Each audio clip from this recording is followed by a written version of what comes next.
Taste the Daily. கொஞ்சமாக பெஞ்ச மழைக்கே வந்து பார்த்தீங்கன்னா எவ்வளோ தண்ணி தேங்கி இருக்குது பார்த்தீங்களா? 4.5 வருஷமாக என்ன பண்ணிட்டு இருந்தீங்க?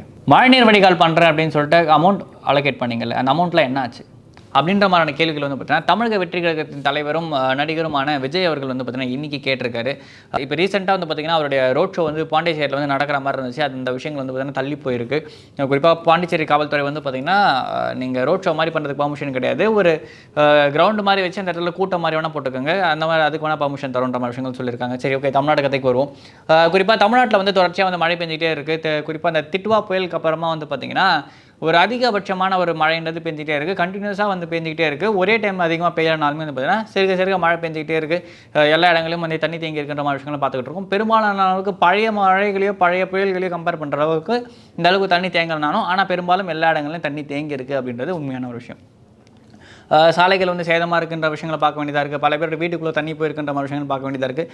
இப்படி இருக்கப்போ தான் வந்து பார்த்திங்கன்னா தமிழக வெற்றி கழகத்தின் தலைவர்கிட்டேருந்து ஒரு ட்விட்டர் பதிவு ஒன்று வந்திருக்கு. அதில் என்ன சொல்லியிருக்காருன்னு பார்த்தீங்கன்னா, சென்னை உட்பட தமிழ்நாட்டின் பல பகுதிகளில் தொடர்ந்து பெய்து வரும் மழையால் மக்களின் இயல்பு வாழ்க்கை பெரிதும் பாதிக்கப்பட்டுள்ளது. வடிகால் வசதிகள் முறையாகவும் முழுமையாகவும் செய்து முடிக்கப்படாததே மக்களின் இந்த துயரத்திற்கு காரணம். பொதுமக்கள் தங்கள் பாதுகாப்பை கவனத்தில் கொண்டு எச்சரிக்கையோடு இருக்க வேண்டும் என கேட்டுக்கொள்கிறேன். அதாவது ஃபஸ்ட்டு பேரா வடிகால் வசதிகள் முறையாகவும் முழுமையாகவும் பண்ணலை அப்படின்ற மாதிரி கம்ப்ளைண்ட்டை வந்து சொல்லியிருக்காங்க. குறிப்பாக தமிழ்நாடு கவர்மெண்ட் திமுக அரசு வந்த உடனே வந்து பார்த்தீங்கன்னா 4000 கோடிகளுக்கு இந்த பணிகளை வந்து பார்த்தீங்கன்னா முடக்கி விட்டுருந்தாங்க. ஆல்மோஸ்ட் 95% முடிஞ்சிச்சு, 97 முடிஞ்சிச்சு, இன்னும் கொஞ்சம் பணிகள் தான் பாக்கி இருக்குது அப்படின்னு சொல்லிட்டு போன மழைக்கு முந்தின மழைக்கே வந்து சொல்லியிருந்தாங்க. ஆனாலுமே வந்து பார்த்தீங்கன்னா தொடர்ச்சியாக இந்த வடிகால் சார்ந்த பிரச்சனைகள் வந்து சென்னைக்குள்ளே இருந்துக்கிட்டே தான் இருக்குது. மழையால் பாதிப்பிற்கு உள்ளாகும் மக்களுக்கு தேவையான உதவிகளை பாதுகாப்போடு செய்திட வேண்டும் என்று கழக தோழர்களை கேட்டுக்கொள்கிறேன் அப்படின்ற மாதிரி விஷயங்கள் வந்து சொல்லியிருக்காரு. ஏற்கனவே வந்து பல மழை சார்ந்த விஷயங்கள் வந்து பார்த்திங்கன்னா கட்சி ஆரம்பிக்கிறதுக்கு முன்னாடியே டேரெக்டாக ஃபண்டை வந்து அவங்க கட்சிக்காரங்க அந்த விஜய் மக்கள் இயக்கத்தோட அக்கௌண்ட்டுக்கே போட்டு நீங்கள் அங்கேருந்து செலவு பண்ணிக்கோங்க, நீங்கள் பார்த்துக்கங்கன்ற மாதிரி விஷயங்கள்லாம் வந்து பண்ணியிருந்தார். போன மழைக்குமே அதை பண்ணியிருந்தார். அந்த மாதிரியான விஷயங்கள் அந்த மாதிரி திருப்பி பண்ணியிருக்காரு. பாதுகாப்பாக நீங்கள் பண்ணுங்க அப்படின்ற மாதிரி விஷயங்களை கட்சியினருக்கு வந்து விஜய் வந்து அறிவுறுத்தியிருக்காரு. அது மட்டும் இல்லாமல் மழைநீர் வடிகால் வசதியை ஏற்படுத்துவதற்காக நிதி ஒதுக்கீடு செய்தும் 4.5 ஆண்டுகால ஆட்சியில் பணிகள் முடிக்கப்படவில்லை.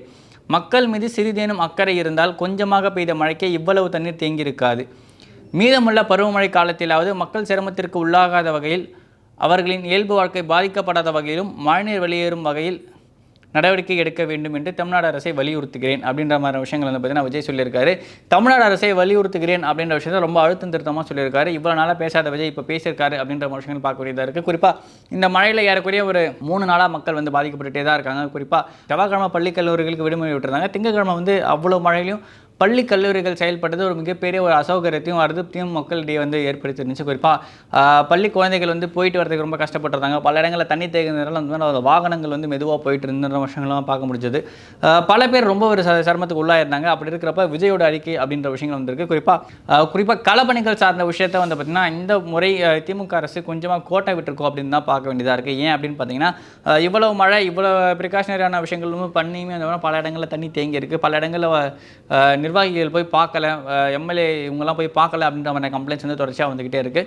மழைநீர் வடிகால் சார்ந்த பணிகள் உங்களுடைய பகுதியில் எப்படி இருக்குது அப்படின்னு சொல்லிட்டு கமெண்ட் பண்ணுங்கள். மேலும் இது போன்ற வீடியோக்களுக்கு தொடர்ந்து இணைந்திருக்கும் நாதஸ்மியோட நன்றி. நான் உங்கள் ஆர்வி.